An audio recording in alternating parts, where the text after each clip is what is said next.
Hello students, आज मैं आपके लिए नाइन्थ क्लास रिटेल का जो सिलेबस है उसका जो हमारा वोकेशनल के टॉपिक्स हैं।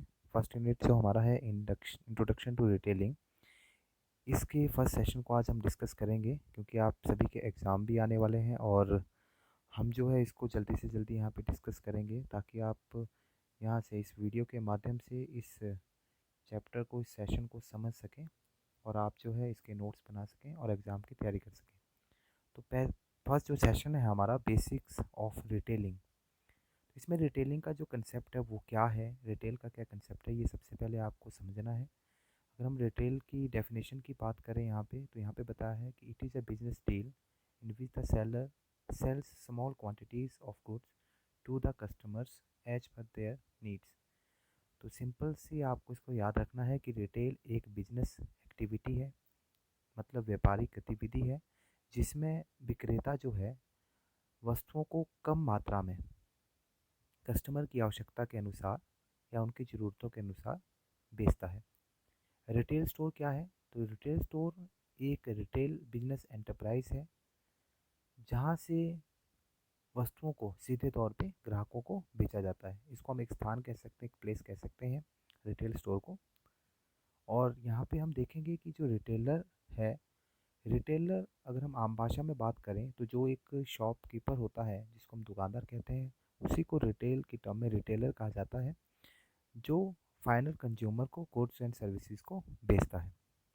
तो यहाँ पे फंक्शंस दिए गए हैं, तो आपको फंक्शंस क्या है रिटेलर के, क्या काम करता है, उसके क्या कार्य रहते हैं।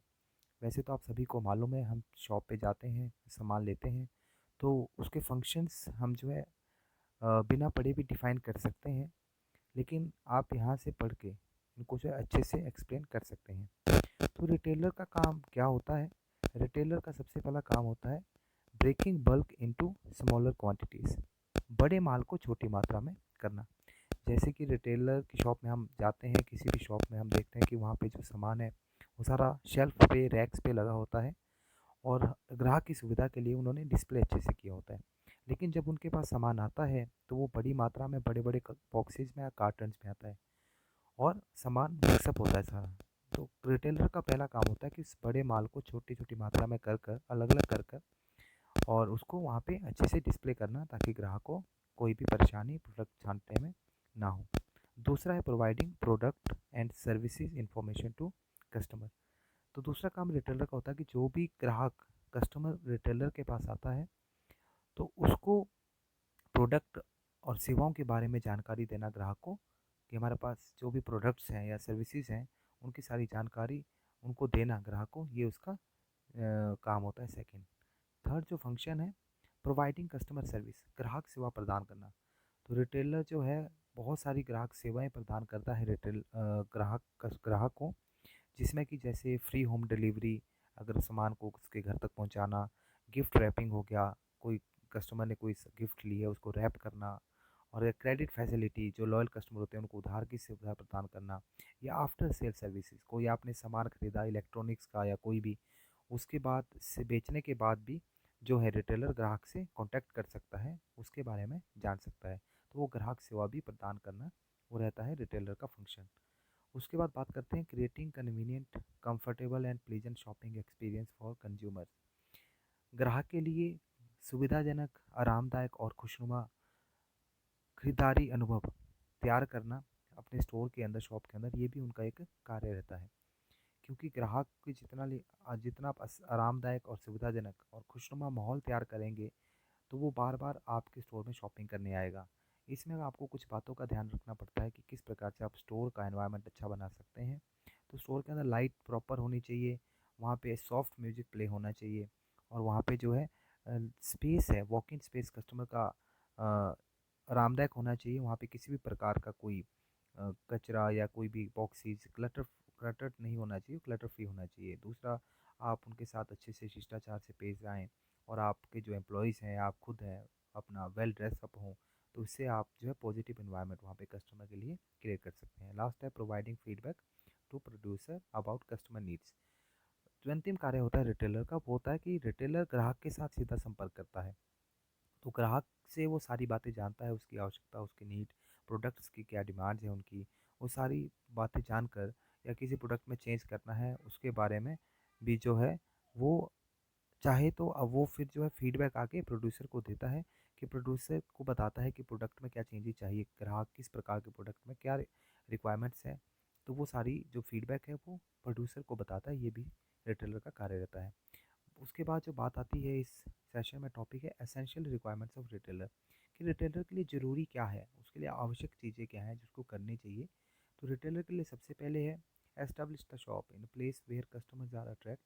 पहले तो ऐसी स्थान पे, ऐसी जगह पे शॉप खोलना जहाँ पे ग्राहक अट्रैक्ट हो, आकर्षित हो।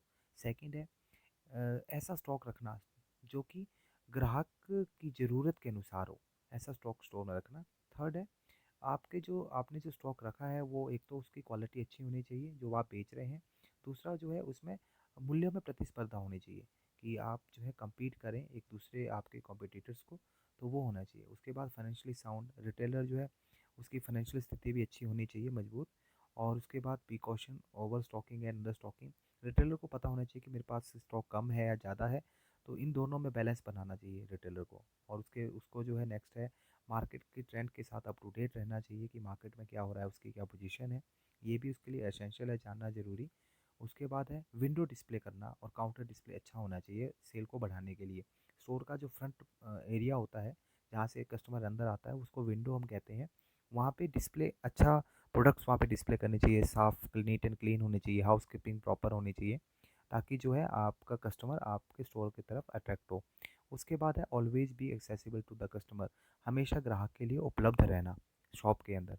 लास्ट जो टॉपिक है इस सेशन का वो है retailer services to the customer, retailer के द्वारा ग्राहक को कौन सी सेवाएं दी जाती है।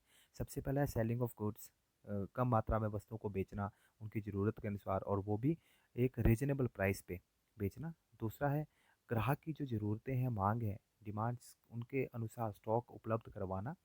एंड थर्ड है providing the customer necessary information, जो भी वस्तुएं वो ग्राहक खरीद रहा है या खरीदना चाहता है उसके बारे में जो ज़रूरी जानकारी है, आवश्यक जानकारी उनको देना, वो भी रिटेलर के द्वारा ग्राहक को सेवाएं दी जाती है। Guiding replacement condition for damage, कोई डैमेज या रिप्लेसमेंट के लिए उसको गाइड करना, कि इन केस कोई डैमेज हो जाए किसी प्रोडक्ट में तो आप किससे इसको रिप्लेस कर सकते हैं, वो जानकारी भी देना। देन है displaying and demonstrating goods to attract the customers, display करना अपनी वस्तुओं को अच्छे से ग्राहक के लिए, और डेमोस्ट्रेट करना, अगर किसी ग्राहक को वस्तु के बारे में जानना है तो आपको उसका डेमोस्ट्रेशन भी देना पड़ेगा, ताकि कस्टमर को जो है उसके बारे में सारी जानकारी पता लगे।